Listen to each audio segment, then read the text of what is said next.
Hi everybody, welcome back to Fire with Dr. Ninja Turtle.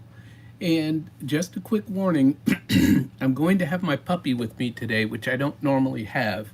So hopefully he'll sleep through the whole live. That's our prayer today. What we're going to talk about today are the 7 levels of safety in early retirement. And these are levels of financial safety in early retirement.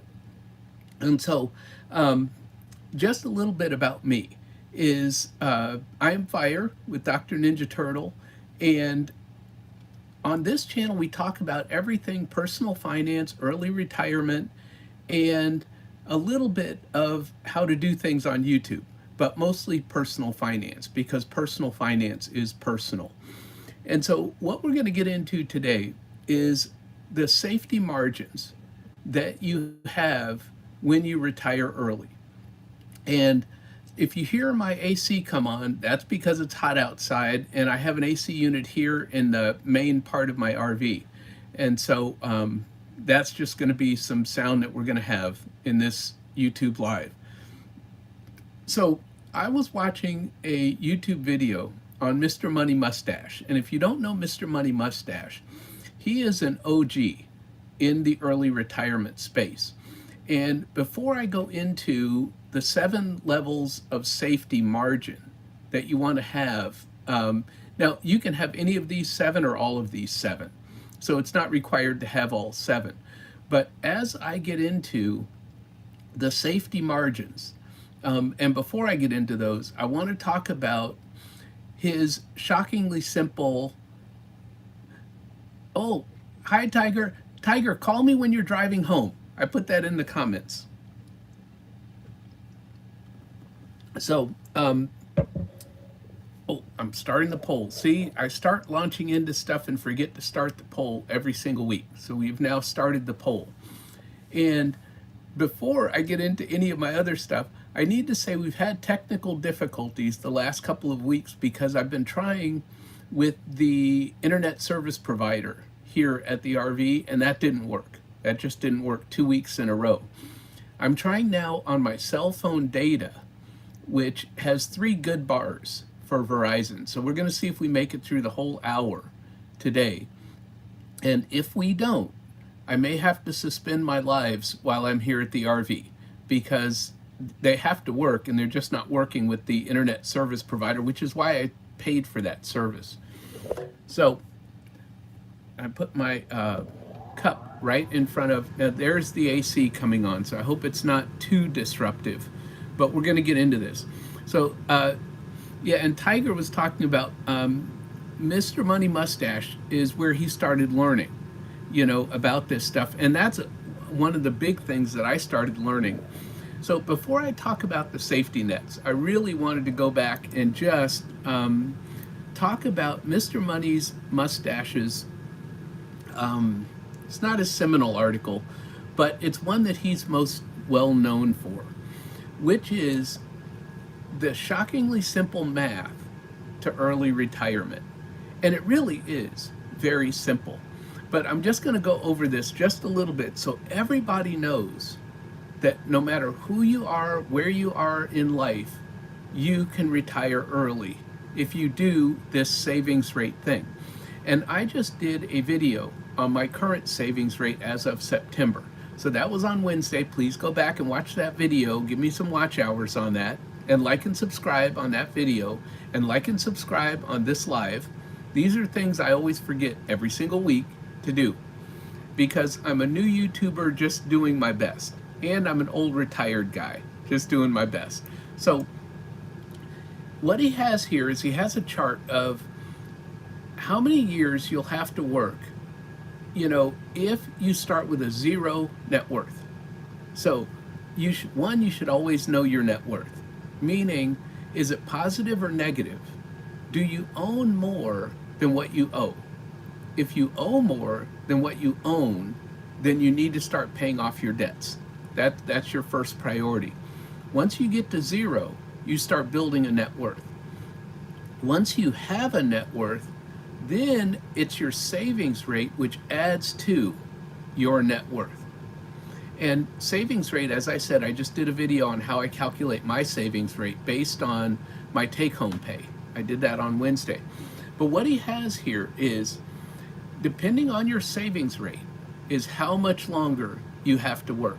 So the higher your savings rate, the faster you can retire early. Now, if you are a YouTuber and you're taking your YouTube income and you're investing it, that's saving into your savings rate. So YouTube can help you to retire early. But again, this is all up to you. And I'm just going to give you a few numbers here. Now remember, my savings rate currently is about 36%, maybe a little bit more. But in April, I had a 70% savings rate. Now that's 70% and I'm already in retirement. How did I get to retirement within 10 years and be able to retire early is that according to his chart, I had to have a 65% savings rate. Now, I was not tracking my savings rate back then, so I can't tell you what my savings rate was. But what he says is if you have a 65% savings rate, and that means 65% of your take-home pay, you save. You live off of the 35%. There you go. You live off of the 35% of your income. You can retire in 10 years. Now, that's no matter where you're starting from. That's starting from zero. You could do less if you have more already in your 401k. And for a lot of people, their 401k, their retirement plan is where they have the bulk of their net worth. Some people count their home, their primary residence, and the value in it, their equity, as part of their net worth. But you can't eat that, and you can't live on that.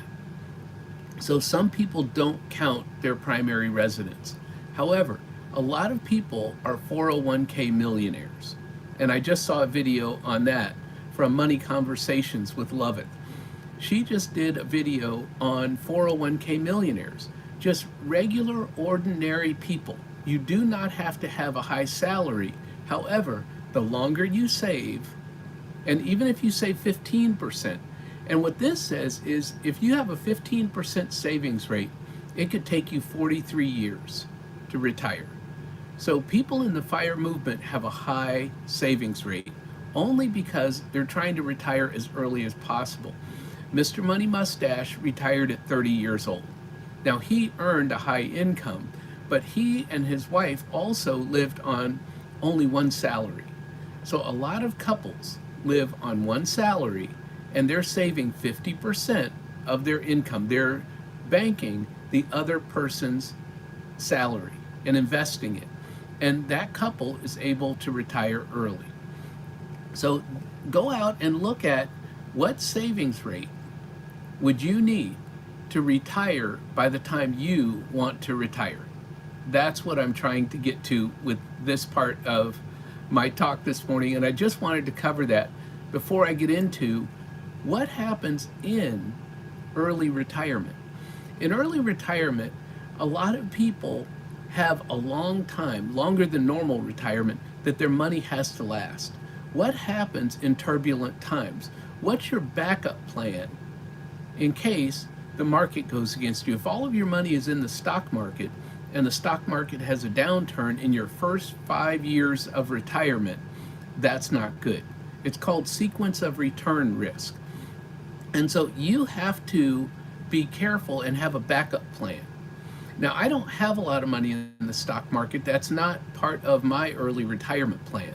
My money is in real estate, which if there's a real estate crash, then that would affect me. And then I have to go to one of my backup plans. And so I always have multiple streams of income and multiple backup plans in case something goes wrong. So I'm very conservative, like Mr. Money Mustache. So let's talk about why he came up with these 7 backup plans, and they're called margins of safety, is what he calls them. And that's because he was very conservative. And so I'm just going to read you a little bit about him and his past and why even though he retired at 30 years old and still retired, and still he has more money now than he had when he was 30.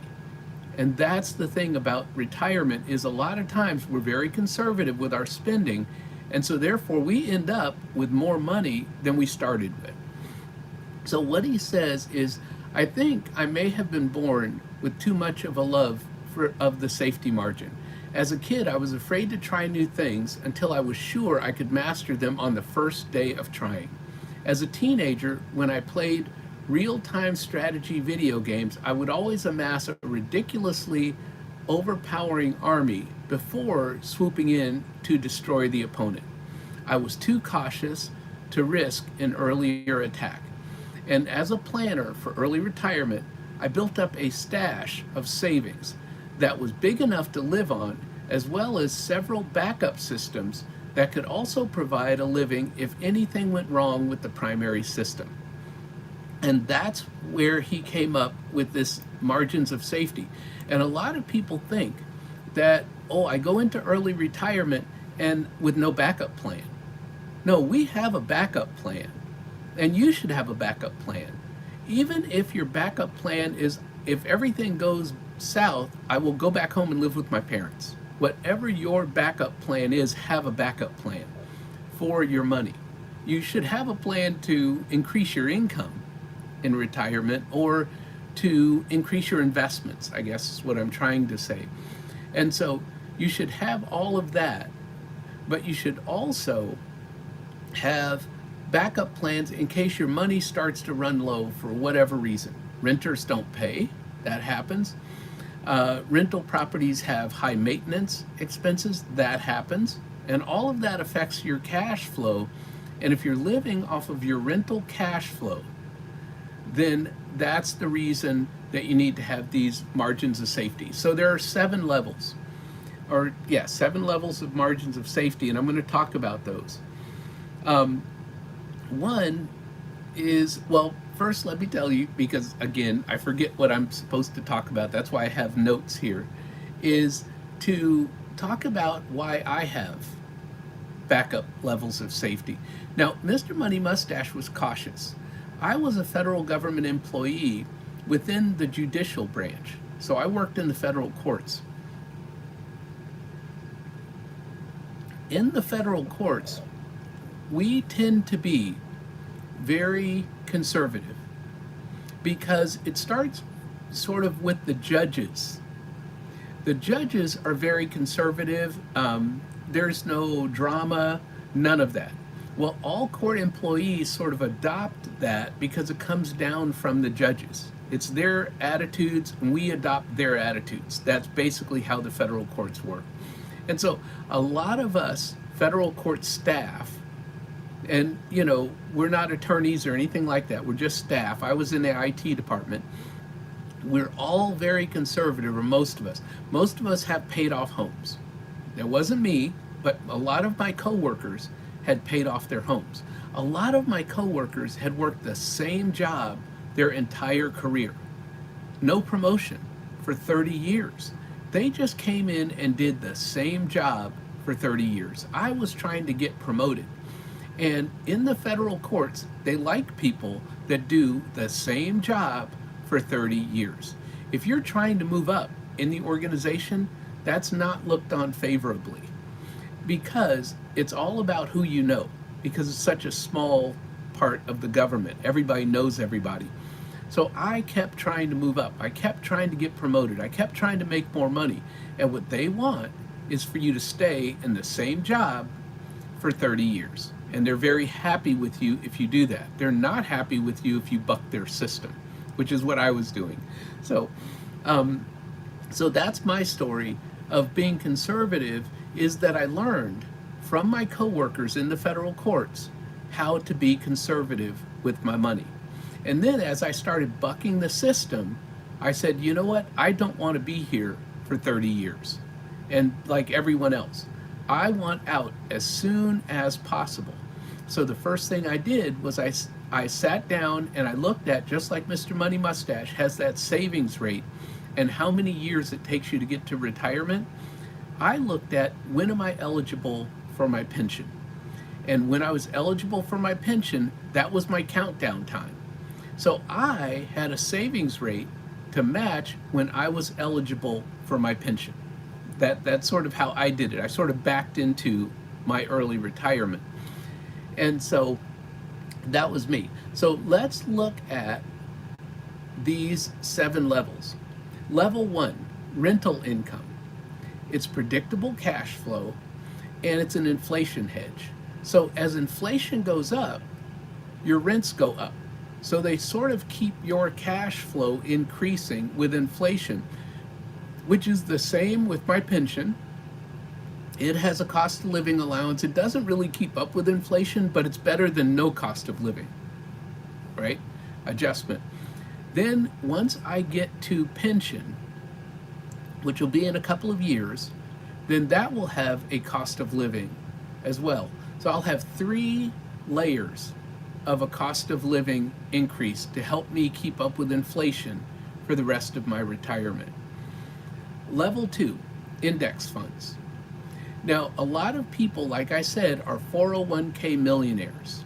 I am not. I retired with $300,000 in my 401k because I was maxing it out the last few years that I was there, which really helped me to boost it up, because I'm telling you, I had a tiny 401k, which we call the TSP in the government. But I had a very tiny 401k when I started, and I took out a 401k loan to put a down payment on a house. So I was also paying back part of my 401k, which was not invested in the market for some years. So when I retired, I had about 300,000. 100,000 of that I put into my retirement home. So my home has equity, but now I'm down to 200,000 in my retirement accounts. So what have I done in retirement is I've increased my savings rate. As you all know, I try and save 70% a year, and I put that into retirement accounts at the colleges where I teach. So I'm building back up my 401k.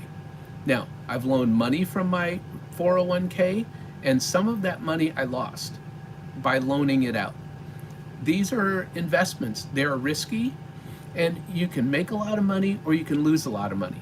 So I've lost a bit of my retirement accounts to this business loan in real estate.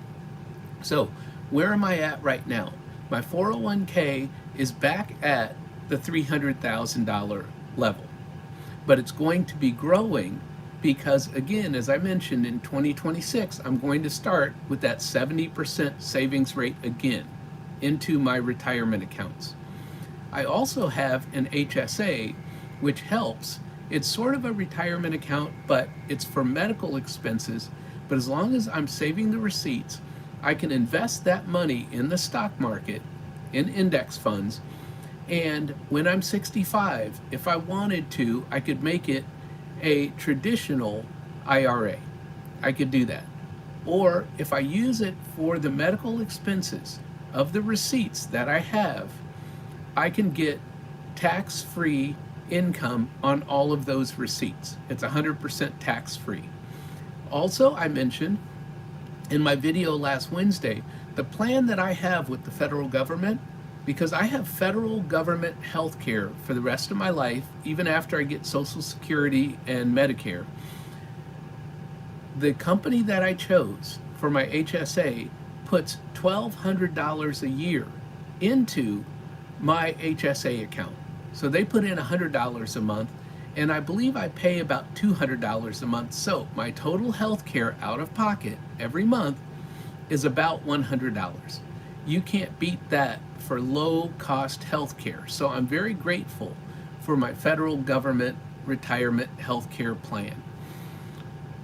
Let's go to level 3. Level 3 is optional part-time work. And so that is monetizing your passions. And most YouTube creators are doing that. The way I do that is I teach in colleges. That is my part-time work. So we've gone through 3 levels of safety, and I have all 3 levels of safety so far. We'll see if I make it through all 7, But for right now, I have all three levels of safety. So, and please like and subscribe. I see 4 people coming in.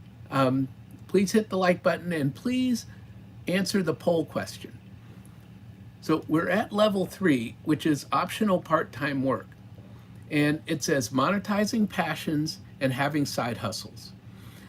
I believe in multiple streams of income. So I have a lot of side hustles. YouTube is not my side hustle, but a lot of things are my side hustle. I've cut back on my teaching over the years that I've been retired, and I don't miss the money because my spending level is so low that I don't miss it. So keep in mind, a solid financial plan isn't about perfection. It's about having layers of safety. And I have at least 3 of these 7 layers of safety. You know, I'll talk about my friend T. I'm not sure she came into this live, but she is saving quite a bit for her early retirement. Just like Mr. Money Mustache, she is going to have a war chest when she retires early. That will be her layer of safety. In case anything goes wrong, she is going to have her war chest. I didn't have a war chest, however, I had these other layers of safety.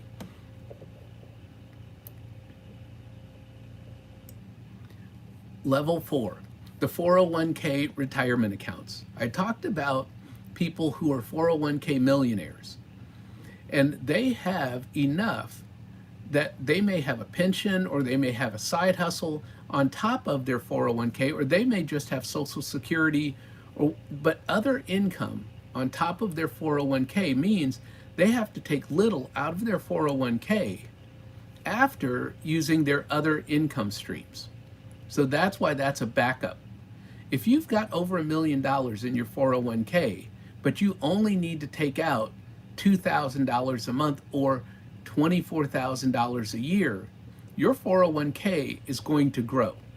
I mean, it should generate at least $40,000 a year, but if you are taking less than $40,000 a year, your $1 million 401k or 2 million or 3 million is going to keep growing.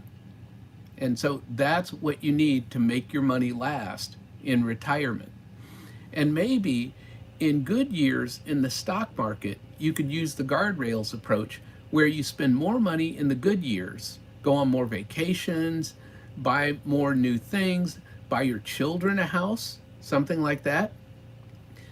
You can do those when the stock market is good, but when the stock market is going through downturn, then you go back down to your $2,000 a month. That was your safe withdrawal rate for you. So that was that one. Level 5. Oh, please like and subscribe. I always forget to say that. And please give my channel a shout out, somebody, because I give other people's channels, not other people's channels. Anyway, other channels a shout out because I think that we need to share who are the people that are important to us on YouTube. Who do we learn from and who do we support on YouTube? And I just believe in doing that. It's not all about me self-promoting me. It's about me promoting other people because really I'm their supporters. So level 5, Social Security. Now, Social Security for a lot of early retirees, and let's just say you retire at 30, a lot of people get $1 million in their 401k and say, that's it, I'm done. And they live off of $40,000 a year or less. They travel the world. They go to other countries that are a lot less expensive than the US, where $40,000 a year, you could live like a king.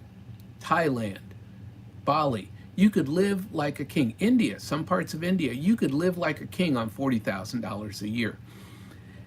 But Social Security is not coming for many, many years. So you need that bridge. And my friend Julie at Happy on Monday Retirement, she talks about her bridge account. She recently retired and she's having a bridge account to get her to when she's going to collect Social Security. If you are younger, your 401k, your side hustles, your real estate, all of these are bridges. I'm using my teaching income, and I'm using my real estate as my bridge to get me to when I can get Social Security in a couple of years. But once you get to Social Security, a lot of people forget, yes, I retired early, but when I get to Social Security, that is now another layer of money. So as long as the money that I have gets me to Social Security and I still have money left, we're not trying to spend all your money and then get you to Social Security, then you need less. Now, remember the example I gave you from the 401k of only needing $2,000 a month after your side hustles bring in other money? Well, when you get to Social Security, now maybe that brings in the $2,000 that you need every month. So now you're not touching your 401k. And now your 401k is just growing and growing and growing. And we'll get into required minimum distributions if you have a traditional 401k or a traditional IRA. But you really want to be getting that money into a Roth so that you're growing your Roth. And hi, Loveth, I was talking about your last video with the 401k millionaires that I just watched.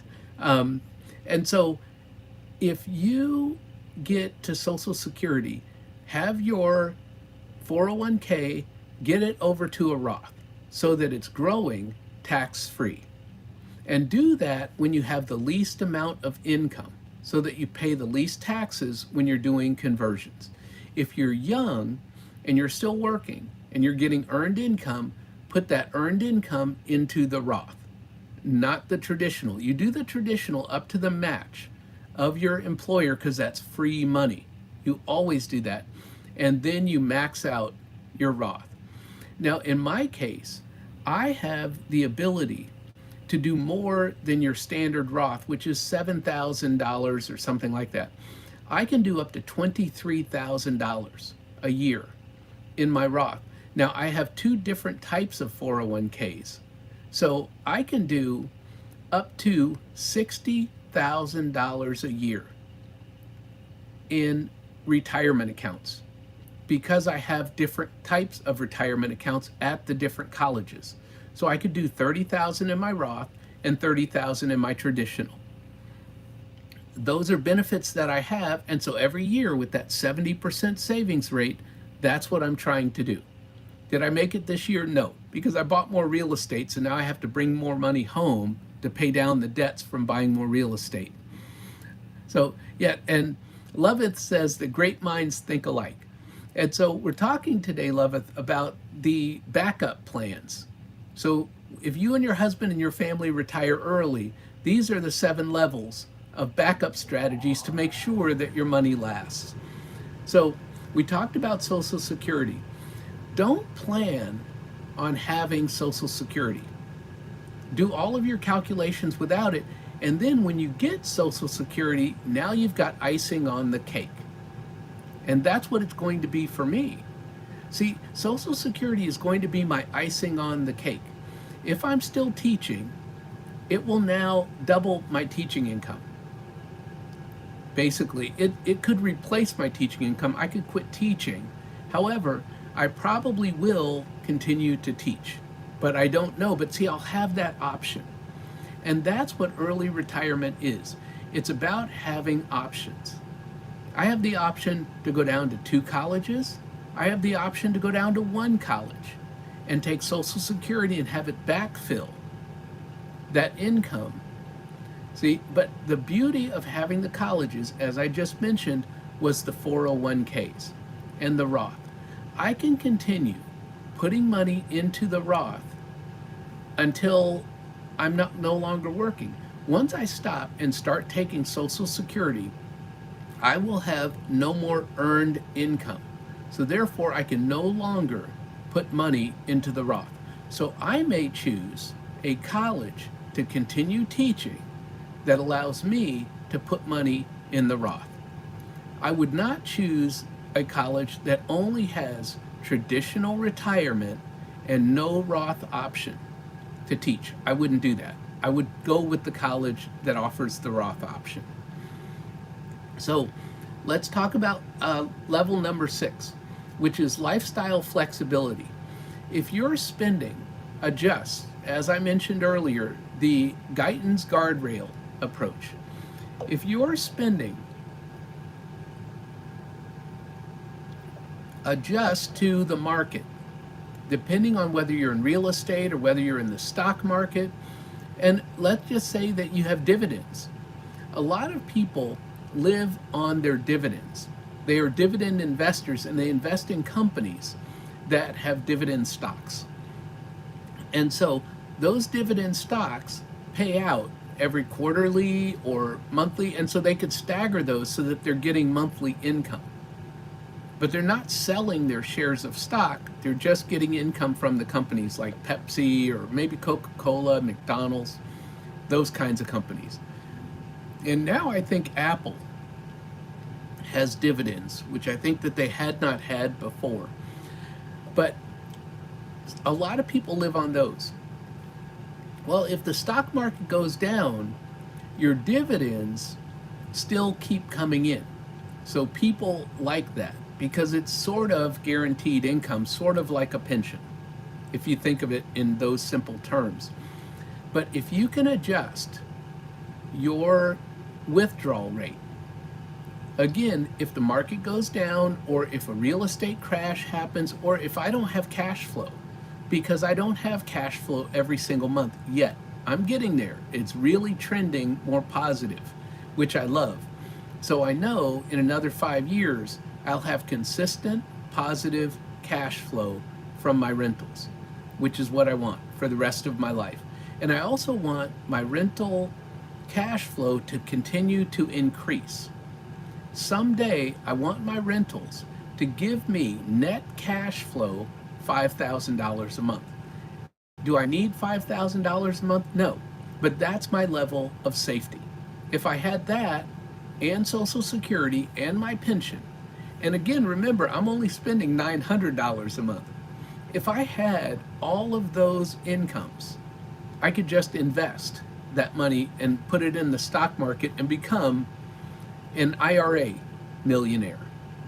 If I was putting all that money away and living on the $900 a month. Now remember, when I travel, I spend more than $900 a month. So that $5,000 a month could fund my travel. And so that's what I want to do more of. And that's why I will probably teach less. So, hi Regina. She's dropping in for a few minutes. And Regina's about to retire in 2026 as well. And I'm sure that Regina has a lot of these levels of safety and backup plans. I know she has a real estate rental. I'm sure that she saved a lot in her retirement accounts because she has been very frugal for some years based on her past to save a lot of money in her retirement accounts. And so I know that Regina and her husband, oh, plus paid off properties. She also has that, which I don't have. So I'm trying, Regina, to get paid off properties. Which is another one of my levels of safety, is that I don't owe more than 50% on all my rentals. I am not leveraged 90% so that if crash happens, I can't make the payments, and the bank comes and says your values on your properties are down below what they're worth, you're going to have to sell them. No. The entire real estate market would have to go down 50% in order for me to even break even with my properties. And so again, I'm very conservative. Coming from the federal courts, I did not extend myself when I bought my real estate. Now, as I get older, my mind is starting to change. I want to now pay off those rental properties. And so, like Regina, who has paid off rentals and real estate, I want to start paying mine off so that if anything happens in the market, I'm not forced to sell. There's no pressure on me. If I only owed 30%, the entire real estate market, and I'm only talking about where I am because real estate markets are local. If my real estate market dropped 70%, which is almost unheard of, we'd have bigger problems if that happened. then and that's why I give shout outs to these channels, because these are the people I watch. Loveth, find Regina's channel. It's fabulous. Simply Fundamental. Yeah, she's a little bit farther ahead of your family, but you guys are both heading in the same direction. You guys are both heading in the same place. So that's lifestyle flexibility. So freedom comes from that flexibility. Building safety nets today can help you fly tomorrow. And that's what I'm doing. Every year in my retirement has gotten better financially. I told you I started with a $300,000 401k. My net worth is what I'm trying to say, has grown, even though my net worth is back up to 300,000. Even though I've lost money in investments, and even though I took some of my money and put it into my primary residence, I'm back to where I started 5 years ago, and now it's just going to grow and grow and grow. Because it's over 100,000 in my 401ks, and they say once you get over 100,000, it really starts to grow fast. And that's what I'm finding is the more I put in and the more the stock market grows, all of that boosts my retirement accounts. And my real estate has appreciated. Plus, because it's a hedge on inflation, the rents go up each year. And so all of that has increased my net worth in the 5 years that I've been retired. So yes, I retired with a low net worth, but it's growing. It's growing. And so if things go south, I can cut my spending. I can do less vacations. However, my plan is to do more vacations in my future. That's my plan, and that's what I want to do. So the seventh and final level is, oh good, you stopped by her channel. Awesome, awesome, awesome. Yeah, she's fabulous. She's fabulous. I've been watching you both for about the same amount of time. So the level 7, the final level of safety net, basically, is, so Regina says that you have more than what you need, and more comes without heavy lifting now. And she is so correct. Regina and I, we are set, if you want to say it that way. We don't have to do heavy lifting. We put our money out there, and our money is working harder than we can. Really, that we put in the sacrifices early, and it's not a get rich quick scheme. You put in the little sacrifices. You know, when I had one rental property and something would break and I'd have no income. Matter of fact, I had to put money out of pocket from my W-2 job into the rental. Well, now my rentals are starting to put money in towards my W-2 job. See, so I'm going to use my rental income plus my teaching income, which is W-2 work, all of that to pay down debt. Once I'm debt free, all of that money gets invested. Now all of my money is working for me to make me more money. And that's why the Money Guys show, they call your money your army of dollar bills. You send those soldiers out to bring back more dollars. And they will bring back way more dollars than you can make at your W-2 job. One of the things that they talk about in the FIRE movement is when your investments, whatever they are, give you more money than what you make in your W-2 job, you're done. You can quit, because you have just replaced what you get up every day and go to work for, that amount of money, whether it's $100,000, whether it's $80,000. And that's where I'm getting to the point of, is my teaching income at the time replaced my federal government income of $80,000. And so therefore I said I can retire. And I lived off of my teaching income until I got my pension. So now I've got the $80,000 teaching income plus the pension from the federal government. So now I'm ahead. Plus during this time I'm buying real estate. And so now the real estate is starting to bear fruit. So now we're ahead of the game. And now we have that snowball. You talk about the debt snowball. Well, this is the net worth snowball, and this is how you grow wealth. Your money works harder than you do. A lot of people think you have to work for the money. No, you have to work to get the snowball going.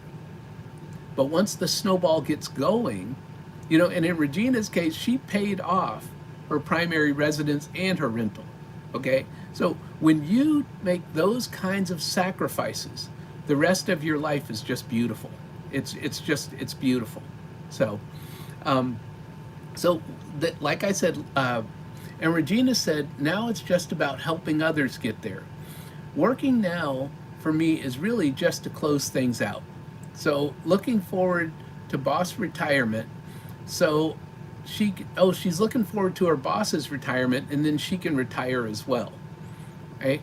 And so she has spent many years. Please go back and listen to her origin story. I just watched that video recently, which, I did not know her origin story, and we all come from humble beginnings. I think that I'm the only one that comes from a humble beginning because I had my struggles and I made all kinds of financial mistakes. And everybody looks better than me, to me.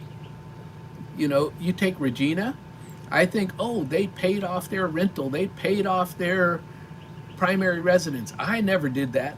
I always look at myself as being less than somebody else. But Regina and I just took different paths. And so that's why personal finance is personal. Everybody has their own path. Loveth, her and her family are on their own path. They may do real estate, they may do the stock market, they may do individual stocks. Who knows? But their path is their path. And it's based on them because they have children and they have to make decisions that are best for their family. I was a single person, so I made decisions based on just me. I was a single person living in a condo in the DC metro area. So because the DC metro area is very expensive, I had to make decisions. How can I save money and live in this very expensive area? So let me tell you a little secret about federal employees. And this is a secret that we pass amongst ourselves. If you can transfer to a high cost of living area at least 3 years before you retire, and they take your highest 3 years of income, which is based on your locality pay, for that high expensive area, you get a better retirement. And so I had transferred from Vermont to Miami, to a court in Miami, and then to the court in DC. And so that court in DC had a high cost of living area, meaning that my pension was as high as it could possibly be. If I had stayed in Vermont with a lower cost of living locality pay, I would have had a lower overall pension. Hi, Sinetra. We are 43 minutes in, and I only do a 1 hour live. I don't stay on lives for like 2 hours or 3 hours. I do 1 hour every Friday because, one, I'm retired and I want to go and live my retired life. Two, I want everybody else, if they come to my live, to get on with their day because it's hard to stay in a live for 2 or 3 hours out of your day. So we're talking about the 7 levels of safety in early retirement. And basically, these are your safety nets that you can have. And I believe that I have, let's see, I have level 1, rental income. I have level 2, index funds. I have level 3, optional part-time work. I'm building level 4, which is my retirement accounts. I will get level 5 in a couple of years, which is Social Security. Level 6 is lifestyle flexibility. I can cut my lifestyle down to the bone, only because I've already had to live that way. So when you come out of a homeless shelter and you have to fish for food, you can cut your lifestyle down to a bone. I am not bougie at all, okay? Let's just get that straight. There's no bougie here at all, except when I go on vacation. When I go on vacation, there's some bougie going on when I go on vacations. So let me be honest about that. So that's lifestyle flexibility. As my rental properties cash flow better, I won't have to worry about lifestyle flexibility. I can live any lifestyle I want because my rental income could replace my teaching income, which is all going to build that 401k, and Social Security will even backstop that. So, level 7 is work flexibility. And this is the ability to earn when needed, right? If I needed more money, and I've thought about this, I'm not going to do it, but if I needed more money, I could go out and apply to different colleges. I had 4 colleges when I retired. I am now down to 3 because a friend of mine talked me into working less and enjoying life more in retirement. And so eventually I will go down to 2 colleges and then maybe 1 college, depending on the retirement accounts that they have. I may keep 2 colleges because, as I mentioned a little bit earlier, I have the ability to sock away $60,000 a year in retirement accounts. Now, I don't make that much from 2 different colleges. So my point is, if I put 100% of their income into their retirement accounts, let's just say I save $40,000 a year. And I live on my pension and my rental cash flow. $40,000 a year, I could live any lifestyle I want. Because in the future, that $40,000 a year is going to make its own money. And that's what Regina and I were talking about. Let your money work harder than you do. So that's work flexibility. So I have, let me see, so far I have 6. I have 6 of the 7 safety nets. Put in the chat, how many of these safety nets do you have or do you plan to have? Because a lot of people are not retired yet, but as you're planning your retirement, whether you're planning early retirement or regular retirement at 65, what kind of safety nets do you have so that you'll never run out of money? And that's what Mr. Money Mustache is all about. He's about you having these safety nets. And so people think, well, I retired, I'll have no more income. Well, that's the old days. People would retire, they'll get their pension, and they just don't work anymore. That is not what's currently happening. And especially in the early retirement movement, people may take on a little consulting job. They may take on investing. They may become professional landlords. All of these different things bring additional income beyond just what you have in retirement. Yes, if you had 3 million, 5 million in your retirement accounts or in your investments, yes, you could live off of the amount of money that that generates every year. But when the stock market goes down, you're going to have to adjust your lifestyle. You just can't keep spending the exact same amount of money unless you spend less than you earn. And I have practiced spending less than I earned to get to FIRE to have a 70% savings rate, meaning I'm living off of 35% or 30% actually, 70% savings rate. I'm living on 30% of the money that I bring home. Well, Siddhatra, even if you're on government assistance, which I have a video about that because I have family members on that as well. I have videos of how you can build wealth on that and how you can buy a home. I have a friend on government assistance who actually bought a home. And I didn't even know that you could buy a home, but my friend bought a home. So, and also house hacking, which I've done a video on.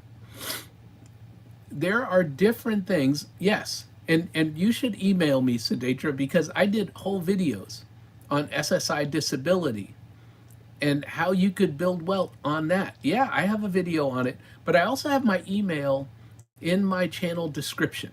So please email me, because what I do, and I just did this last Saturday, was I went to my local library where I help people in my community. And I believe the person was on something similar to you, Sinetra.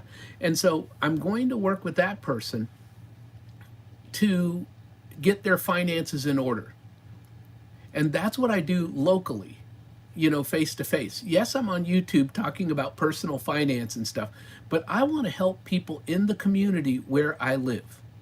I have rental properties in that community, and I don't think any of these people are my renters, but I want to help people where I live. Community service is big for me. And Regina talked about that. When you're financially free, you have these safety nets. That's not saying you're big money or anything.